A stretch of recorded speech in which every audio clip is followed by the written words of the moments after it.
It is so good to be here with you, and I thank you for your invitation to be present among you and to offer some words. Many of you I have met on some of my earlier travels in the Maritimes, some at General Council office, some at Rendezvous and other youth events, some when I had to do the very hard work of the church in Bermuda and avoid the inclement Canadian winter. It is just delightful to be with you, and I thank you. It's like meeting the family at a massive reunion. So if I forget your name, please remind me or just flash your card in front of me in a subtle way that is helpful. And I will do the same with you, though I recognize it's easier for you to remember just my one name, and I have several hundred to try and stick into my memory. But I have been invited to share with you a few words based on our scripture reading. Thank you, youth, a powerful and collective reading of this incredible promise from God, to share as a way of beginning further conversations about our affirming process. In honor of the day, and I need sort of a flash of camera, I wore my wonderful socks. If you are close, you'll notice that they are a full-on rainbow sock. My partner also is wearing the same socks. We're able to share socks, not much else, but socks actually work. And I wear them in part to celebrate the events of last Friday, when one of the more conservative Catholic nations of the world, Ireland, voted 62% to say all may love and marry the person that they need to be with. I wear these socks to remember some almost 27 years ago when our General Council met in Victoria. Tim and I were both commissioners, and we wrestled with how do we express inclusion for all people. And we said that all may be welcome. Sexual orientation in of itself is no barrier to full membership in the United Church, and all members are eligible to be considered for ordination. And I thought, what would my life have been like if at that gathering our church had said, no, you are not welcome? I often ponder that, and I pull on my socks in the morning and say, I am so glad to be part of such a community. I wear these socks because I remember almost 3 years ago in Ottawa, General Council 2012, when I was elected and somebody came and said, you realize you are probably the first openly gay leader of any major denomination in the world. And I said, and the big news about that in the United Church is that it is not big news. And it was like, oh, that's okay. Who cares, really? Except I also wear my socks recognizing that it is a big deal for many Christian brothers and sisters, and how important the voice of the United Church is, not only among ourselves, but within the Christian community around the world, and within other Christian denominations and communities. Do you know that in 83 countries of the world it is still illegal to be homosexual, and 7 of them enforce that law with the death penalty? And it is not an easy thing to live with. And so I wear the socks to say we're on a journey, and each of us is in his or her own place, and it is all good as we keep wrestling with the issues. Now, let me share a little poem by Raymond Carver. It's called The Fragment, and he wrote it as he knew he was dying of cancer. Included in his last volume of poems called Towards the Waterfall. The thing he needed and wanted most, and I think what most of us need and want most, is to feel beloved. As a newborn infant, that desperate need to be held, to be touched, to be loved, to be fed, to be embraced. As a child in family pattern, knowing how much love and affirmation we need. As a teen, as you struggle with who am I, where do I belong, you push your family away, but oh my Lord, the peer pressure, and then falling madly in love over and over and over again with about 20 different people, and you're trying to say, am I someone who belongs? Am I loved? And then as a young adult, trying to find the one you want to love and partner with, raise family. And finally, even in our older years, saying, am I loved? Am I loved?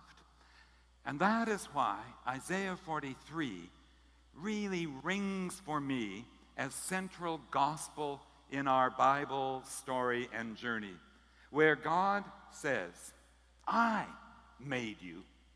I created you. And yes, it's a particular contextual statement to the people of Israel, but it is needing to be read in a broad statement of this incredible God who says to every human being and to all species, I created you. I formed you. I have called you by name. I have called you by name, and fear not, for I have redeemed you. And when you go through the rivers and the waters, they shall not overwhelm you. And when you go through the fires, you shall not be consumed, for you are precious in my sight. I honor you, and I love you. If that is not the fundamental gospel around which we find life and meaning, I don't know what is. This is this wild, crazy, almost unknowable, unnameable God who said, I have created and I have done it in love. And everyone gathered here, regardless of age, ability, ethnic background, refugee status, orientation, or gender identity, you are a beloved, named child of God, and you belong.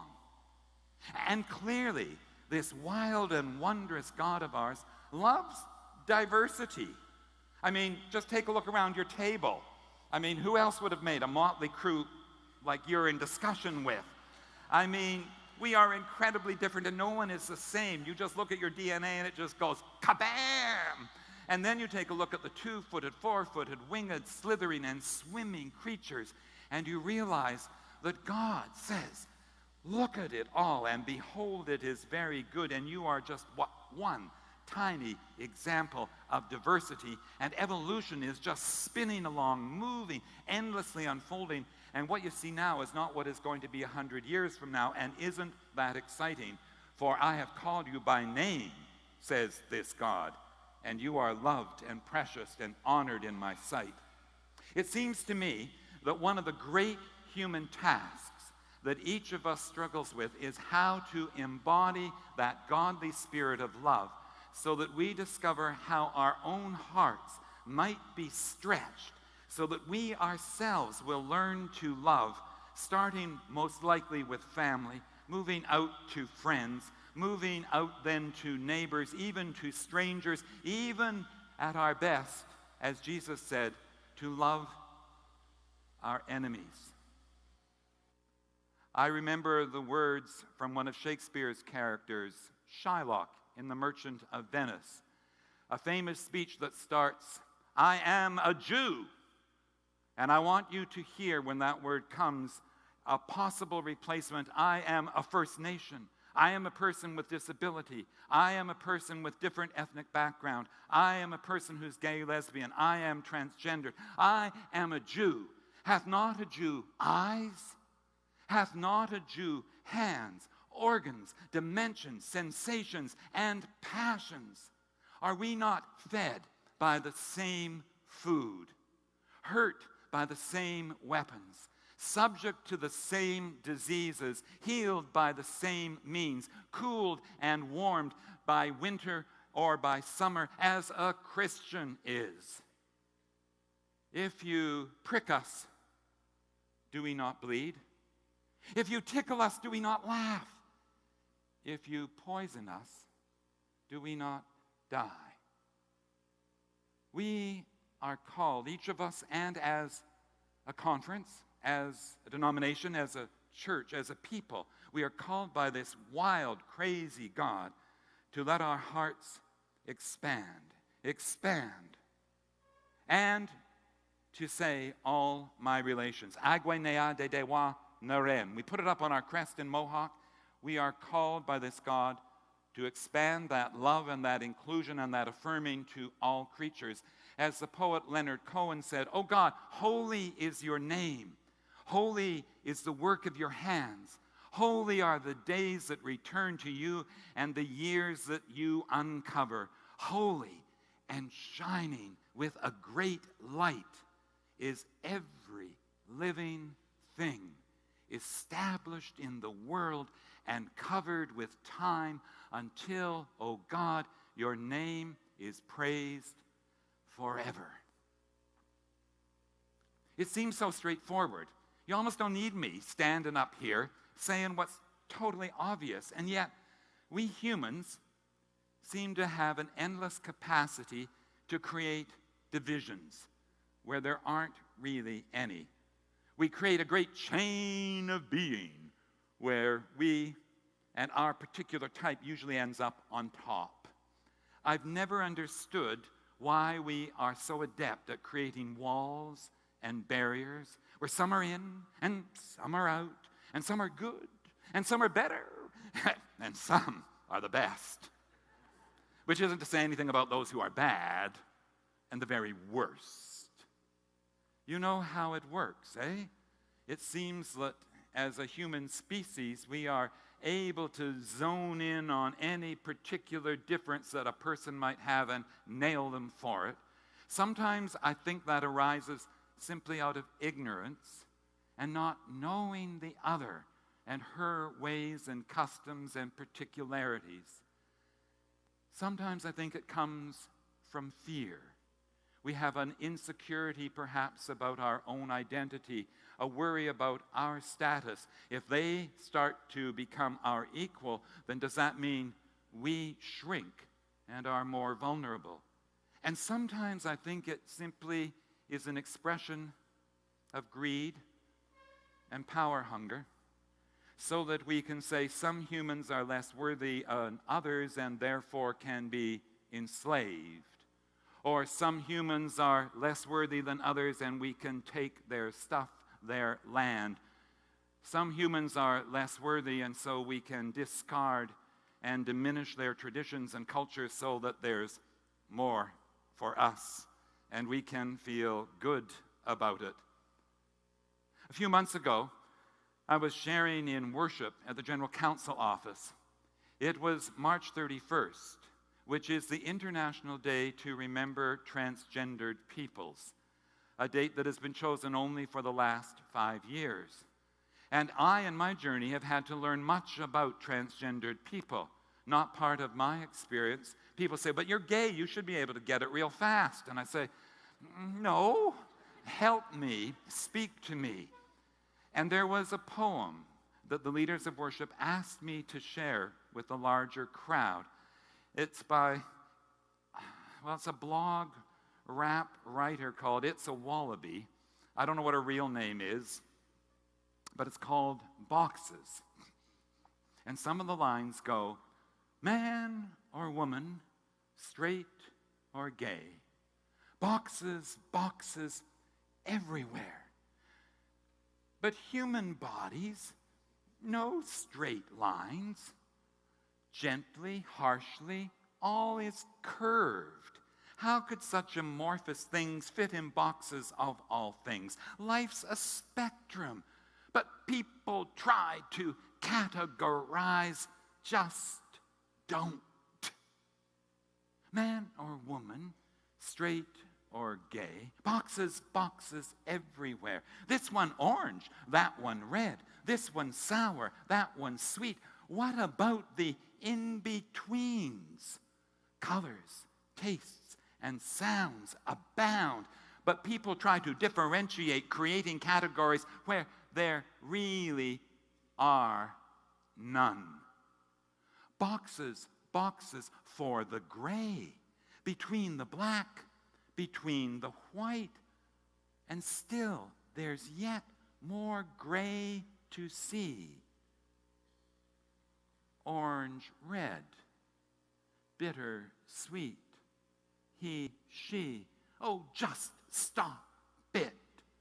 Stop it no more. Man or woman, gay or straight, boxes, boxes everywhere. If you must make a box, please live in it yourself. Don't put me in one. For though I'll slip between the cracks, I will remain surrounded. And I just can't escape boxes everywhere. Our calling is to open up the boxes, open up the closets, break down the walls and the barriers, and offer the good news. You have been named by God. You, no matter who, what, where your circumstances, are a beloved child. And we need not only to say, we are a welcoming church, please come to visit us on Sunday morning at 11 o'clock and wear the right clothes, and we will be glad to welcome you, if you can sing, and know when to stand and sit and pray, and please bring an offering. Rather, we need to be proactive. Proactive in our worshiping communities, proactive in our towns, in our cities, in our provinces, so that we take gospel and we embody it in the world. That we become prophets who say, when God says, when you go through the waters and the fires, you shall not be destroyed, we hear that as a word to all our sisters and brothers who do not feel welcomed. What we are experiencing as we struggle with an affirming process is that we start with issues of sexuality, orientation, gender, the LGBTQ, two-spirited, inquiring communities, but we see that simply as a first step that allows us then to raise concerns and passionate prophetic inclusion for First Nations brothers and sisters who will be coming to the End of Truth and Reconciliation Commission events next week, to refugees and people of different ethnic background who are not just Euro but come from every continent of the world and make Canada one of the great intercultural, multicultural, mosaic countries, an experiment that I think God beams upon and says, come on, you Canadian types, you can do it. You can do it. It is a dream. People with different abilities, people who are deaf and who need to be signed and be told, I love you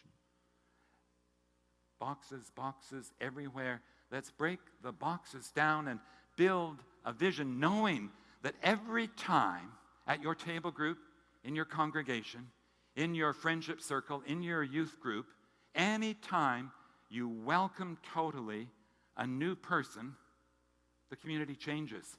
It's not just that you've got this burden of now I must be just and inclusive. What I'm talking about is good news for us. Because when the stranger comes in and you say, now you're part of the community, you're part of the body, you've got to adjust for this new. We know this in the family. When the new kid is born, you think, oh, this is simple. I know how to deal with one. Now we've got two. Ha! Your life falls apart. And you have multiple relations, and everything changes because a new person has been included, and you're the richer for it, though you may not get much sleep at times. So, true here. We include, we welcome, not just because it's politically correct. And if somebody tells me one more time that the homosexual agenda is trying to run the world, I will choke. It is to say, this is a gospel call. And it will be a gift not only for the other, whoever she or he may be, it's a gift for us. A gift for us following the dream of God. So let me finish inviting you to share a song with me, a simple chant. The words are very straightforward. Listen, listen, listen to my heart's song 2 times. Listen, listen, listen to my heart's song. I will never forget you. I will never forsake you 2 times. I will never forget you. I will never forsake you. And when we sing it, I invite you to hear it in at least 3 different ways. I want you to hear it as the song coming from God's heart to each one of us. God singing to you, listen, listen to my heart, God's heart. I will never forget you. I will never forsake you. Especially hold on to that if you've been through some rough times for whatever reason, whether discrimination or just the pain life throws at us. Hear it also, though, as a song that arises from within yourself. Be true to the you that has been created in the image of God. Listen to your own heart song, and despite what other people may say, believe that you will never forget or forsake yourself. And then you sing it to other people. And you say to those around, and I may actually interrupt, sometimes I've invited people to do this, and we sort of sing trying to hold on to the words, and you never look at anybody. I'm going to invite you to look and say to each other, because of the heart song, I will never forget you, and I will never forsake you. The tune is simple. And I'll start, and I'll ask you to join in. And I need you to join in. My very first congregation people said, you have an excellent voice for a minister. It's strong enough to hold the tune, but not so good that anybody would ever feel embarrassed or intimidated to join in the singing. So I say the same to you, though the musicians, if we can pitch it right, will be able to join in. Listen, listen, listen to my heart song. Listen, listen, listen to my heart song. I will never forget you. I will never forsake you. I will never forget you. I will never forsake you. Listen, listen, listen to my heart song. Listen, listen, listen to my heart song. I will never forget you. I will never forsake you. I will never forget you. I will never forsake you. Will you please stand? And feel free to look all around. Listen, listen, listen to my heart song. Listen, listen, listen to my heart song. I will never forget you. I will never forsake you. I will never forget you. I will never forsake you. Oh, one last time like you really mean it.